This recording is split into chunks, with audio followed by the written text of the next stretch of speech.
welcome to vlog number 8, weekend vlog number 8. So it's a little bit different this weekend because Mark is just taking me into work. Boo! Yeah, boo. I finish at 3 p.m, so that's a chunk of the day gone. And Mark, you're just gonna go and pick up a couple of bits for dinner, aren't you? Yeah. There's Marky boy waiting for me. He hasn't noticed me yet though.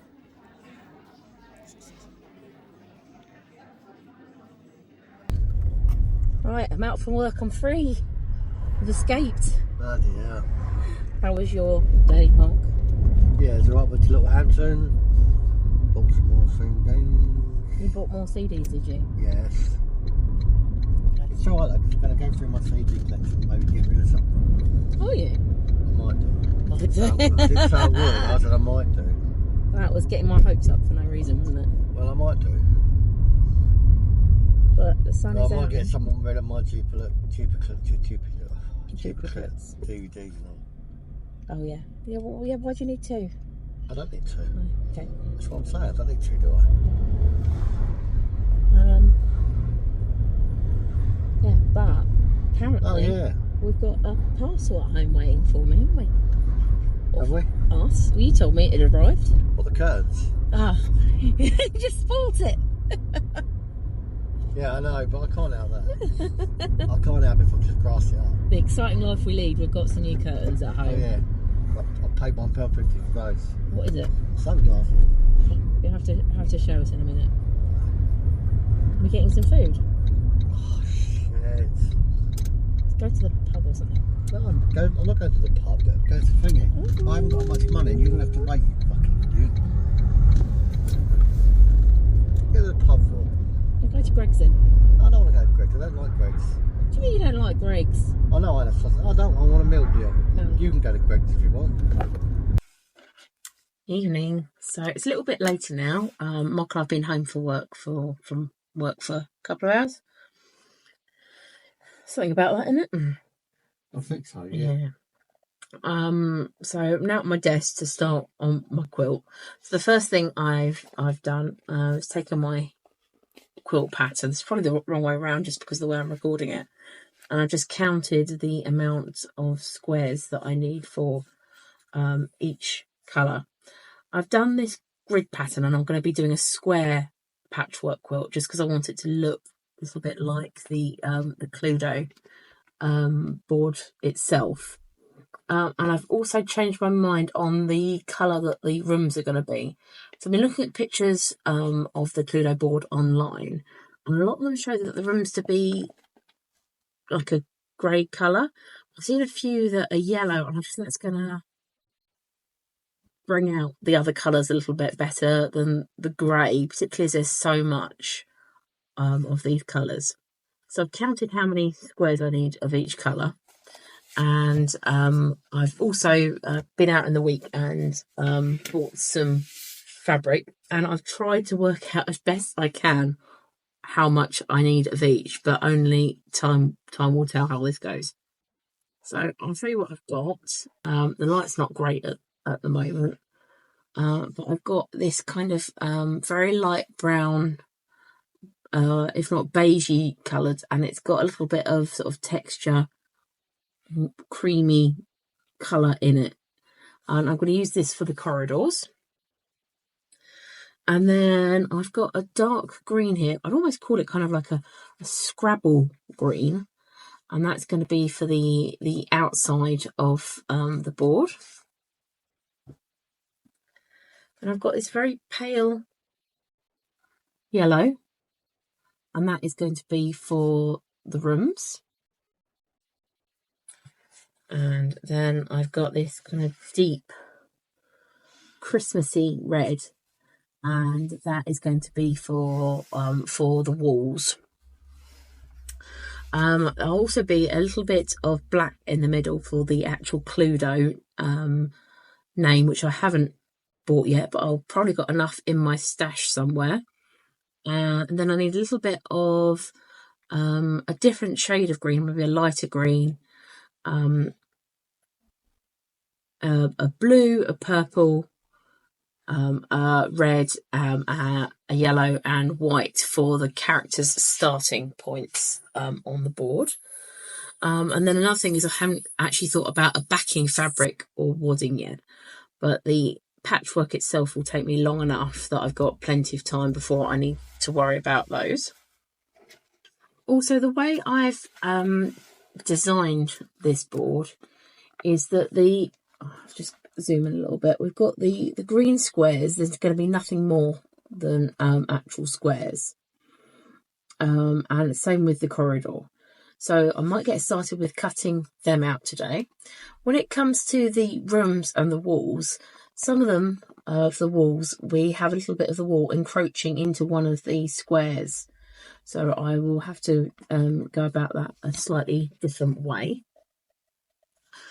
So I've counted out my squares, and so for the green, that's the outer, and for the corridors, I could need 65 pieces for the green and 187 for the corridors. So it's quite a lot I'm going to need. And I've also decided to make this about 2 inches per square, so of a decent size that it should be able to fit on the bed, but not be like a bedspread in itself. So yeah, I think I'll crack on and start cutting out my squares. So if they're 2 inches in diameter, then I'm going to leave 2.5 inches so that I've got a 1/4 inch seam allowance on each square. And this is another old English pub. What was it called? The Gun Inn? The Gun Inn, yeah. Gun Inn.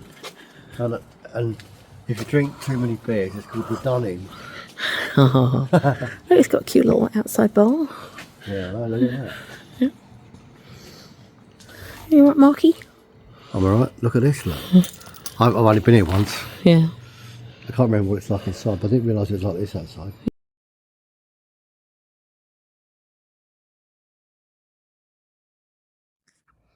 So this morning I decided to continue with my Cluedo quilt. I've got my corridor colour here, the kind of light brown, and I'm cutting it into strips 2.5 inches in diameter. And once I've got a few strips, I then proceeded to turn them into squares until I've got a nice little pile of them to be able to sew together.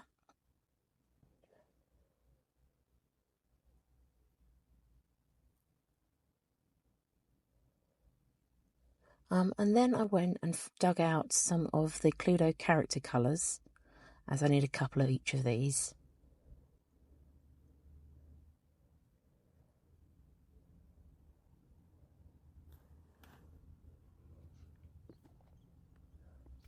And then I started to sew some of my pieces together.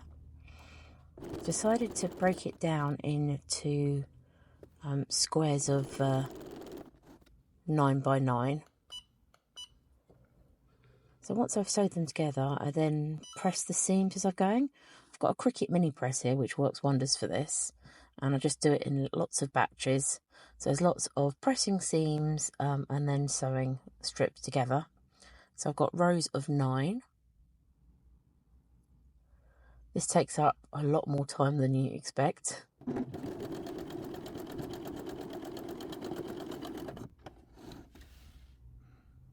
For more sewing and more pressing.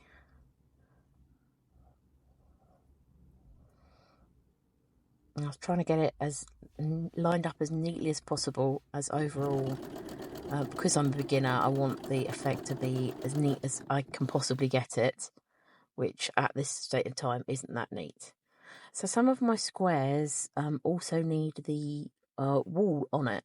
So to do that, I was just sewing 2 pieces together and then cutting them down to the required 2.5 inch square. I was also making sure that the wall colour was 3/4 of an inch wide, so that they should, in theory, line up when all sewn together.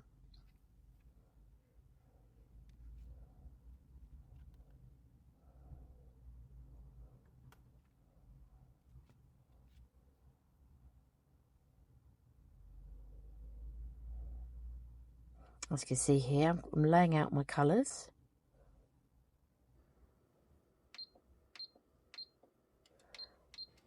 And then I'm using a 3mm stitch length on my machine. There we go, I've got 9 strips of 9 there.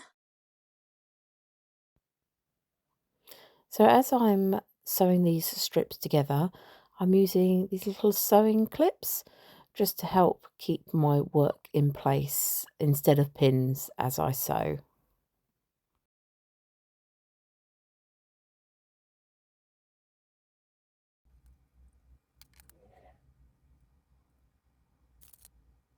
So I'm lining up each of the seams as I go along and work my way all the way to the end.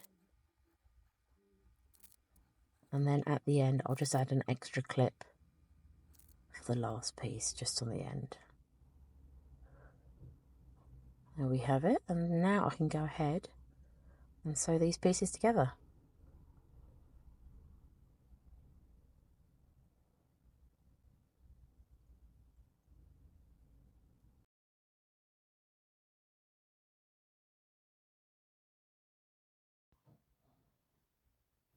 Drum roll please. Here's what I've managed to get done today. I've done one corner of my quilt and I've got a good idea of what it's going to look like. So happy. So this afternoon I thought I'd give a no-knead bread recipe a try.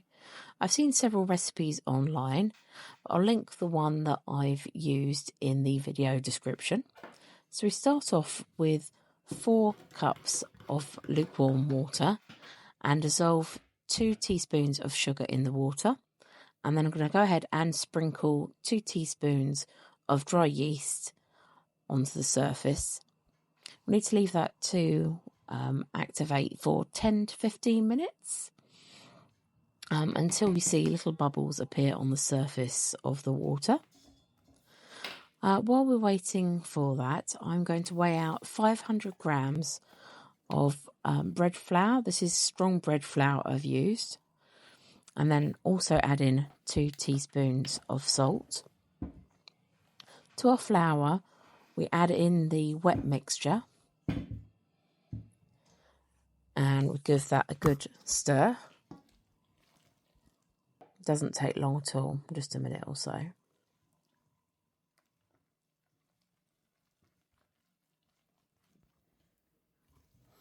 So once your dough is fully mixed, we need to leave this in a warm spot covered for 1 to 2 hours until it's doubled in size. The recipe I saw suggested using 2 forks to pull it away from the dough away from the side of the bowl, and then using the 2 forks again to split the dough. We need containers to bake these in that ideally aren't metal, and I've used 1 litre casserole dishes. Just don't really have anything else in the house. It needs to also be well buttered so it doesn't stick. The idea of using the forks is that you don't have to touch the dough at all because it's such a wet mixture. And I found these casserole dishes and using the forks worked really well. You also need to leave the dough to rise for a second time. My breads took about 20 minutes for the second rise. And then you bake this in an oven for 15 minutes at 220, and then turn the oven down to 190 and bake for another 15 minutes. And then I've tipped them out of my casserole dishes. You should really leave these to cool down, but who can resist some warm bread? Not me, that's for sure. So I've just given it a little taste. And I must admit that this recipe was so easy, and it came out with this fantastic crispy crust. And you see, I didn't leave it to cool down at all. But in the next clip, you'll see what it looked like once it was fully cooled down. And it was just perfect.